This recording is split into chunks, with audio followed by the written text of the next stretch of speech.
안녕하세요. 김종갑의 경제부동산입니다. 구독, 좋아요 부탁드립니다. 2023년 이후 분양폭탄과 다주택 물량폭탄이 쏟아지면 무려 빈집이 1천만 가구나 됩니다. 집값이 폭락하면 대부분의 3기 신도시와 택지지구는 미분양으로 돌아설 것이며 수도권 유성도시와 지방 대부분의 분양도 미분양 떨이 상황이 발생할 것입니다.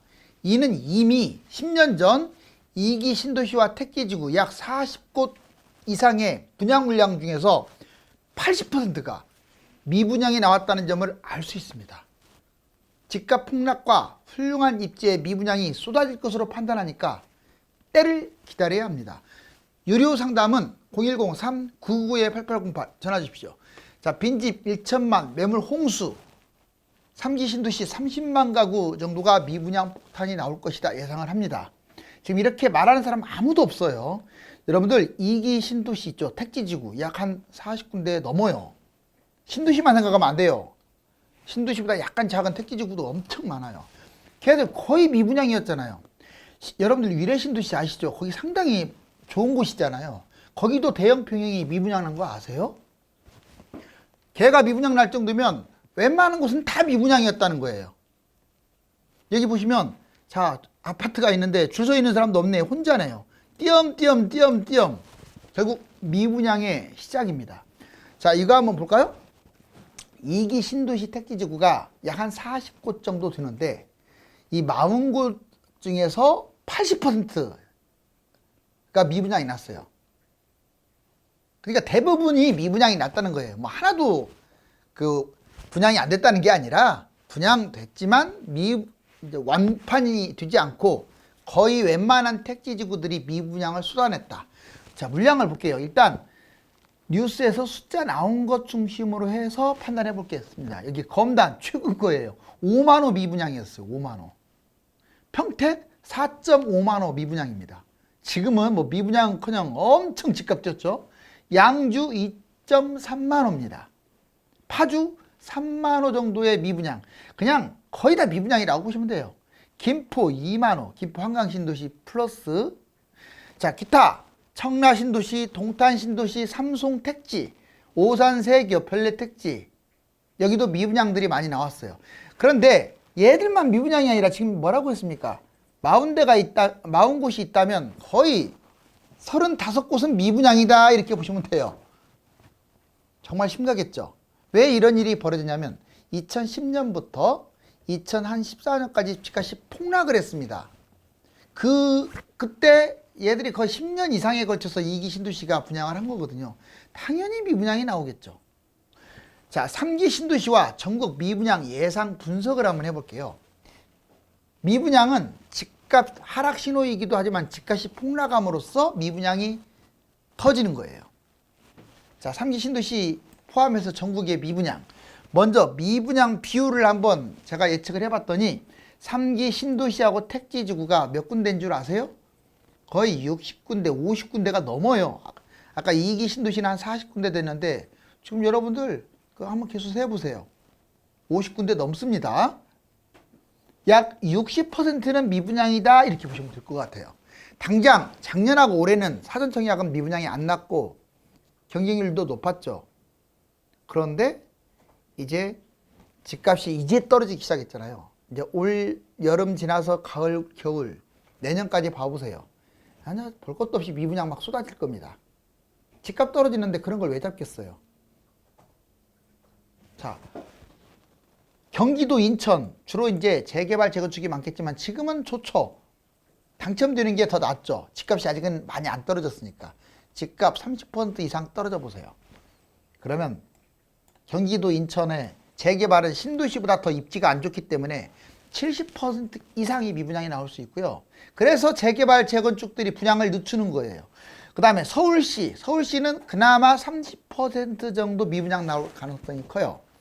대략 세대수가 한 200세대 미만으로 적은 곳들이 미분양 나거나 아니면 분양가가 지나치게 높은 곳, 배짱으로 분양한 곳들은 다 미분양 나옵니다.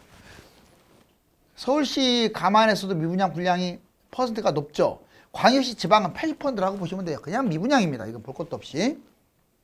지금 당장은 아니에요. 왜? 지금은 시세가 뭐 50% 떨어진 것도 아니고 겨우 표면적으로는 10% 떨어진 것 같아요. 미분양 분석을 해볼까요? 시기 언제 그럼 미분양이 쏟아지느냐? 지금 예상대로 떨어진다고 쳤을 때 23년부터 27년 특히 3기 신도시와 택지지구 그 200만 어마어마한 물량이 쏟아지는 이때 지역은 전국적으로 여기 그 미분양 제가 퍼센트를 예측을 해드렸죠. 사유 왜 그럼 미분양이 터지느냐? 당연히 기존 집값이 폭락을 하니까 이 분양이 메리트가 없는 거예요. 차라리 기존 아파트를 사는 게 더 투자 가치가 있거든요. 물량은 약 한 30만 가구는 확실히 미분양 될 것 같아요. 예를 들어서 200만 가구 중에서 80%인 160만 가구가 미분양 난다는 게 아니라 약 한 3기 신도시 택지지구가 60군데 정도 있다면 거기에 80% 신도시 택지지구가 미분양 난다 이런 말이에요. 그래도 30만 가구 이상은 확실하게 미분양, 이거 엄청난 물량이죠. 한 해에 30만이 터지는 게 아니에요. 지금 몇 년에 걸쳐서 분양을 하니까 매년 10몇만 가구씩 해가지고 이렇게 번지겠죠. 자, 미분양 정책 전매 제한을 아마 축소시킬 거예요. 이제 6개월 또는 아예 없거나 양도세 혜택을 줄 겁니다. 예전에 5년 평생 미분양 5개 잡아도 그냥 양도세 안 받아요. 비과세예요. 다 그런 것들 두세 배 뛰었는데 또 나옵니다.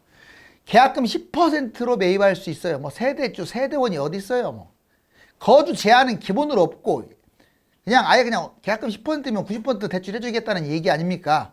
그 다음에 유망한 미분양. 그렇다면 어떤 곳들이 유망하냐? 여기 보세요. 서울은 아까 그 세대수랑 특별한 고분양가만 아니면 서울이 제일 좋아요. 다음으로 3기 신도시나 택지지구, 특히 서울에 가까운 곳들 좋습니다. 그 다음에 수도권에서 이제 재개발 재건축으로 그 중심 입지, 서울에 가까운 곳들, 강남에 가까운 곳들. 그 다음에 지방의 분양가가 좀 저렴하면서 핵심적인 곳들. 주변 시세가 높은 데에 비해서 얘가 분양가가 낮은 곳들. 바로 이게 유망한 미분양입니다. 그러면 빈집 매물 폭탄 1천만 원은 무슨 근거냐? 먼저 분양 공급 폭탄을 200만 정도로 잡고요. 그 다음에 다주택 매물하고 이게 700만 정도, 법인 매물 100만 원. 그러면 200, 700, 100 하니까 1000만 정도 되잖아요. 물론 이걸 무조건 빈집이라고 말할 수는 없지만 사실상 한 사람이 여러 개 갖고 있기 때문에 주인이 한 사람이라서 다 이거 털어내면 미분양이라고 할 수 있어요. 즉 이런 것들은 주인이 없는 것들이기 때문에 문제가 돼요. 한 사람이 하나씩 갖고 있어야 하는데 가진 사람이 너무 많이 가지고 있어요. 이 매물을 털어낸다고 생각을 해보세요. 더군다나 분양도 많아가지고 막 미분양 넘쳐나는데 분양만 이게 문제가 생기면 그나마 덜한데 얘들 다주택 매물하고 법인 매물이 쏟아지니까 이 매물 때문에 얘들도 미분양이 더 생기는 거예요. 엄청난 물량입니다. 우리나라만 특히 많이 가지고 있는 특성이죠. 자, 볼까요? 분양 200만 원, 3기 신도시 택지 120만에다가 서울시 30만, 지방 50만, 약 200만. 21년 3기 신도시 분양 21년에서 28년 입주는 23년에서 30년에 주로 입주를 하는데 주로 이때 사단이 나는 거지. 입주할 때 1기 신도시와 2기 신도시 분양 입주 시점에 집값이 폭락을 했어요. 실제로 미분양 넘쳐났잖아요. 다주택 매물 700만 원대 2012년 이후에 지속적으로 증가해왔고 지금 5채 이상 다주택 증가폭도 높습니다. 징벌적 세금 버티기 아마 힘들 것 같은데 보유세 등 부담 수도권에 이제 집중됐어요. 지금은 세금 때문에 못 파는데 나중에 집값이 폭락을 하면 뭐 팔고 자시고 세금 자시고 할 것도 없어요. 집값이 너무 많이 떨어져가지고 많이 떨어져서 뭐 낼 세금도 많지도 않아요. 집값이 너무 떨어지니까. 그래서 던지는 거예요. 그리고 상승기의 집값 폭등의 원인. 그런데 하락기에는 폭락의 원인이 다주택이에요. 임대주택 사업자 들어봤죠? 이거는 다주택 속에 들어가요. 그래서 가로를 쳐놓은 거야. 다주택 매물에서 임대주택 사업 매물이 160만 호 정도 돼요. 임대주택 사업 활성화 방안으로 2017년 이후에 급증해가지고 이렇게 많아졌어요. 임사 매물 잠김, 심화, 이게 집값 폭등의 원인, 수도권에 집중됐죠. 근데 이제 지금 임사에서 아파트는 폐지됐잖아요. 못 하잖아요. 만기 도래 이런 것들이 지금 막 계속 나오고 있는데 아마 쏟아지게 되면 매물폭탄으로 집값을 떨어뜨릴 거예요. 법인 매물은 이제 다주택 매물하고 합쳐갖고 800만 되는 거예요. 2018년 이후 폭발적 증가. 대략 한 100만 정도로 예측을 합니다. 종합소득세, 양도소득세 절감, 부동산 매입 집값 폭등을 유발시켜버렸어요. 그래서 지방의 아파트 1억 미만짜리를 싹쓸이한 게 법인이에요. 법인 혜택 축소 및 제한, 법인 매물을 점진적으로 나오게끔 해줬어야 하는데 이걸 못한 거예요. 결국은 폭락장에 쏟아지겠죠. 얘들 못 버텨요. 결국은 파산되겠죠. 이제 법인은. 여기 보시면 매물 홍수 1천만 호를 도표로 간단하게 정리하면 분양 200만 호에서 이전에 먼저 발표한 3기 신도시나 택지지구 127만 호, 그 다음에 추가 신도시와 서울 공급 73만 호에서 200만 호, 다주택 매물은요 다주택자 640만 호 플러스 임대주택 사업자 160만 호 해가지고 약 800만 호 정도 됩니다. 다주택 임대주택 사업자 여기다가 법인까지 들어가게 되면 딱 1000만이 되는 거죠. 자, 여기 보면 경기 인천 신도시 미분양 보세요. 자, 이게 2기 신도시예요. 진짜 많지 않아요? 이거 봐봐요. 이게 지금 왜 문제냐면 여러분들 위성도시 알잖아요. 서울 주변에 있는 그 큰 도시들 정말 많잖아요. 그 도시들을 빼고 지금 택지지구 신도시인 거예요. 이게 신도시만 생각하면 안 돼요. 신도시는 몇 개 안 돼요. 택지지구가 많아요. 2기가 이렇게 시커멓습니다. 지금은 다 신고가 찍고 집값 엄청 뛰었지만 예전에 이렇게 시커먼 데에서 약 70% 이상이 미분양이었다는 거예요. 막 여러분들이 잘 알고 있는 삼송이라든가 별내라든가 이런 데는 미분양의 무덤이었어요. 미분양의 무덤, 양주 신도시, 뭐 검단 이런데 3기 신도시 택지지구 여기 번호를 먹였더니 40군데가 번호가 먹여져요. 그리고 그 이후에 3기 추가 신도시 이번에 발표됐었고 얼마 전에 여기에 또 택지지구까지 포함하면 60군데예요. 이 두 개가 얘보다 커요. 그러면 답 나왔잖아요. 그전에는 1기 신도시밖에 없었을 때 얘들이 있었는데 이제는 1기 신도시에다가 이 어마어마한 물량에다가 3기 신도시 택지지구를 합쳐버리면 이제 말 다 했죠. 그래서 제가 경기도 아파트들 땅이 넓고 하니까 조심하라고 하는 거예요. 경기도가 못 가면 지방이 갈까요 과연? 이번에 집값 대세 하락 대폭락 요인 5가지 이건 여러 차례 얘기했지만 가장 근본적인 원인은 이 거품 때문에 그런 거예요. 우리나라가 절대적으로도 뭐 집값이 100%에서 400%까지 뛰었어요. 상대적으로 다른 나라하고 비교했을 때도 지금 세계 뭐 도심 집값은 서울 도심 집값은 2위, 서울 집값은 5위, 우리나라의 집값은 10위 이 정도 돼요. 서울 세계 5위. 대출 제한, DSR, LTV가 집값 폭락시키는 1등 지금 1등 원인이 됐죠. 그리고 이건 계속 이어질 수밖에 없어요. 왜? 우리나라가 가계대출이 아주 심각하기 때문에. 금리 인상, 이것도 단계적으로 계속될 거예요. 5에서 7%까지 올라갈 것으로 예측을 하잖아요. 지금 대출금리. 그 다음에 물량폭탄, 아까 제가 말씀드렸던 물량폭탄은 본격적으로 이제 진행 중입니다. 1천만, 먹고 1천만을 떠나서 여러분들 200만만, 100만만 나와도 이거 엄청나잖아요. 인구 급감, 엎친 데 덮친 경우는 1인 가구나 늘어나고 있고 인구도 줄어들고 있고 10년 후에는 4천만 명대라고 하는데 심각하죠? 자, 여기 실제로 사례를 보여드릴게요. 1, 2기 신도시 서울 집값 상승 억제 입주 시기에 폭락을 해버렸죠. 이게 91년에 정점 찍고요. 이때 1기 신도시 입주 시점이에요. 잘 한번 생각해 보세요. 그거 5개밖에 안 됐어요. 신도시. 물론 택지지구까지 하면 수십 군데 됐는데 이렇게 쏟아지니 폭락을 하죠. 그러다가 잘 가다가 자 2기 신도시 이때부터 좀 2기 신도시가 길어요. 냉정하게 말하면 이때까지예요. 2018년 언저리까지. 이거. 자, 그런데 주로 이제 이 앞부분에 분양했던 곳들이 폭락을 해버렸죠. 2기 신도시. 약 40군데. 2기 신도시 및 택지지구. 신도시는 10개밖에 안 되는데 택지지구가 많죠. 그 다음에 3기 신도시 및 택지지구. 자, 이제 여러분들 사전초 계약이 뭡니까? 다 3기 신도시예요. 수도권에. 그리고 이제 본청약 들어갈 텐데 얘들은 무려 60곳으로 2기 신도시보다 물량도 많아요. 작년부터 분양했으니까 23년부터 입주하겠죠. 이 물량 폭탄으로 폭락할 거예요. 이건 우연의 일치가 아니라 지금 상당히 문제가 됩니다.